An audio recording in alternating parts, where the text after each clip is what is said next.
Hi friends, అందరికీ మన technical వినోదం ఛానల్ తరపున స్వాగతం సుస్వాగతం. రాష్ట్రంలో కొత్త పెన్షన్లకు సంబంధించి ఒక న్యూస్ చెప్పడానికి నేను మీ ముందుకు వచ్చాను అనమాట. ఇంకా ఎవరైనా మన ఛానల్ని సబ్స్క్రైబ్ చేసుకోకుండా ఉంటే తప్పకుండా సబ్స్క్రైబ్ చేసుకోండి. అదేవిధంగా మన వీడియోని కూడా లైక్ చేయండి. మన వీడియోని లైక్ చేయడం ద్వారా ఇంకా తెలియని 10 మందికి తెలిసే అవకాశం ఉంటుందన్నమాట. ఆంధ్రప్రదేశ్ రాష్ట్రంలో కొత్తగా పెన్షన్లు ఎవరైనా అప్లై చేసుకునేదానికి అర్హులు ఉంటే అప్లై చేసుకోండి అని చెప్పి ప్రకటన ఇచ్చిందనమాట. కాకపోతే అది ఎవరికంటే భర్త చనిపోయినటువంటి మహిళలకు స్పౌస్ పెన్షన్ కేటగిరీ కింద కొత్తగా ఎవరైనా ఆ విధంగా భర్త చనిపోయిన వాళ్ళు ఉంటే పెన్షన్కి అప్లై చేసుకునేదానికి ప్రభుత్వం నోటీస్ జారీ చేసిందనమాట. కాబట్టి 2023 నుంచి 2024 అక్టోబర్ వరకు ఎవరైతే చనిపోయినారో వాళ్ళ భార్యలకు ఆల్రెడీ పెన్షన్స్ అనేది ఇస్తూ ఉన్నారు స్పౌస్ పెన్షన్స్ కింద. ఇక 2024 అక్టోబర్ నుంచి ఎవరైనా చనిపోయి ఉంటే ఈ 2025లో కూడా ఎవరైనా పెన్షన్స్ తీసుకుంటూ చనిపోయి ఉంటే భర్త పెన్షన్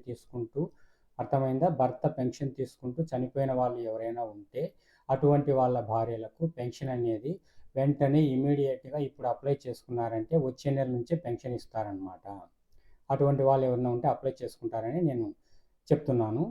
ఇకపోతే ఈ భర్త చనిపోయినటువంటి మహిళలు ఎవరైతే ఉంటారో వాళ్ళు ఏ డాక్యుమెంట్స్ ప్రొడ్యూస్ చేయాల్సి ఉంటుందంటే భర్త డెత్ సర్టిఫికేట్, ఆధార్ కార్డు, అదేవిధంగా భర్త ఆధార్ కార్డు తీసుకెళ్ళండి, అదే మీ ఆధార్ కార్డును కూడా తీసుకెళ్ళండి. అదేవిధంగా బ్యాంక్ డీటెయిల్స్, బ్యాంక్ ఖాతా వివరాలు అన్నమాట. ఇవన్నీ తీసుకొని ఎక్కడైతే మీరు నివసిస్తున్నారో ఏ గ్రామ వార్డు సచివాలయ పరిధిలో ఉన్నారో అక్కడికే ఆ గ్రామ వార్డు సచివాలయానికి వెళ్ళండి. అదే గ్రామం అయితే గ్రామీణ సచివాలయానికి వెళ్ళి అక్కడ మీరు అప్లై చేసుకునేదానికి అవకాశం ఉందన్నమాట. ప్రభుత్వం ఈ అవకాశాన్ని ఎన్టీఆర్ భరోసా పెన్షన్ స్పౌస్ కేటగిరీ 2025 కింద ఈ పెన్షన్లు ఇవ్వాలని చెప్పేసి నిర్ణయం తీసుకుందనమాట. ఈ అప్లికేషన్ అనేది మీకు సచివాలయాల్లోనే ఇస్తారు. గ్రామ సచివాలయంలో కానివ్వండి, వార్డు సచివాలయంలో కానివ్వండి, ఈ అప్లికేషన్ అనేది ఇస్తారు. మీరు ఈ అప్లికేషన్ని ఫిలప్ చేసి అదేవిధంగా నేను చెప్పినటువంటి డాక్యుమెంట్స్ భర్త death certificate, Aadhaar card, bank details అవన్నీ తీసుకెళ్ళి మీరు అప్లై చేసుకోవచ్చు అనమాట. ఇప్పుడు కనుక మీరు ఈ నెల 10వ తేదీ ఈ నెల 10వ తేదీ వరకు ఉందన్నమాట గడువు. ఈ నెల 10వ తేదీ లోపల మీరు కనుక అప్లై చేసుకున్నారంటే ఈ కొత్త పెన్షన్ మీకు మంజూరయ్యే అవకాశం ఉందన్నమాట. వచ్చే నెల నుంచే పెన్షన్ ఇస్తారనమాట.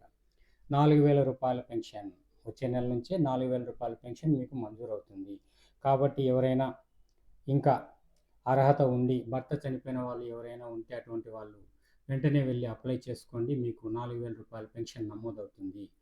ఇది ఫ్రెండ్స్, ఈ విషయం చెప్పడానికి నేను మీ ముందుకు వచ్చాను అనమాట. ఇంకా ఎవరైనా మన ఛానల్ని సబ్స్క్రైబ్ చేసుకోకుండా ఉంటే తప్పకుండా సబ్స్క్రైబ్ చేసుకోండి. అదేవిధంగా మన వీడియోని కూడా లైక్ చేయండి. మన వీడియోని లైక్ చేయడం ద్వారా ఇంకా తెలియని 10 మంది తెలుసుకునే అవకాశం ఉందన్నమాట. ఎంతసేపు ఓపికగా విన్నందుకు, చూసినందుకు అందరికీ ధన్యవాదాలు ఫ్రెండ్స్.